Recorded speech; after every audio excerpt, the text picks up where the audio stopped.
छोटी दुकान से ग्रूमिंग स्टूडियो तक, ये जर्नी नहीं देखी तो क्या देखा। मेरे पापा की एक छोटी सी नाई की दुकान थी। उनके जाने के बाद वही दुकान मेरी जिम्मेदारी बन गई। करीब 15 साल से मैं लोगों के बाल काट रहा हूँ। शेव, हेयर कट, मसाज, हर काम में हाथ साफ था। रोज 30 से 40 कस्टमर आते थे और महीने के 35 से 40 हजार आराम से बन जाते थे।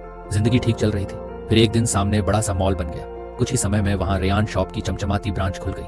अंदर एसी, कॉफी, सेल्फी पॉइंट, पूरा एक्सपीरियंस बदल दिया उन्होंने। ऊपर से ग्राहकों को खींचने के लिए उन्होंने मेरे से भी कम प्राइस रख दिया। शुरुआत में लगा ज्यादा फर्क नहीं पड़ेगा, लेकिन पहले ही हफ्ते में आधे कस्टमर गायब हो गए, दूसरे हफ्ते और कम। एक महीने के अंदर हालत ये हो गई कि दिन भर में 5 से 6 लोग भी मुश्किल से आते। जो सालों से मेरे पास आते थे वो भी मॉल की तरफ मुड़ गए। मैंने भी सोचा प्राइस कम कर देता हूँ, 100 की जगह 60 कर दिया, लेकिन फर्क नहीं पड़ा। तब समझ आया लोगों को सिर्फ काम नहीं, माहौल और ब्रांड चाहिए। धीरे धीरे खर्चा भारी पड़ने लगा। दुकान का रेंट देना मुश्किल हो गया। एक हेल्पर था, उसे भी हटाना पड़ा। घर में टेंशन बढ़ने लगी। बीवी ने साफ कहा दुकान बंद करके नौकरी ढूंढ लो, लेकिन मेरे पास तो यही एक हुनर था। एक रात ऐसे ही फोन चला रहा था तो यूट्यूब पर एक वीडियो दिखा। उसमें बताया जा रहा था कि छोटे दुकानदार भी आज के समय में अपना ब्रांड बना सकते हैं अगर सही तरीके से मार्केटिंग सीख लें। बस वहीं से दिमाग खुला। मैंने यूट्यूब पर ही सीखना शुरू किया। समझ आया कि मेरी कमी काम में नहीं, प्रमोशन में थी। मुझे पुराने कस्टमर्स के पीछे भागने की जरूरत नहीं है, नए लोगों तक पहुंचना है। मैंने इंस्टाग्राम पेज बनाया। यूट्यूब देखकर सीखा कि बिफोर आफ्टर रील कैसे बनाते हैं, कंटेंट कैसे शूट करते हैं और गूगल पर अपनी दुकान कैसे दिखाते हैं। पहली ही रील में बियर्ड ट्रांसफॉर्मेशन डाला,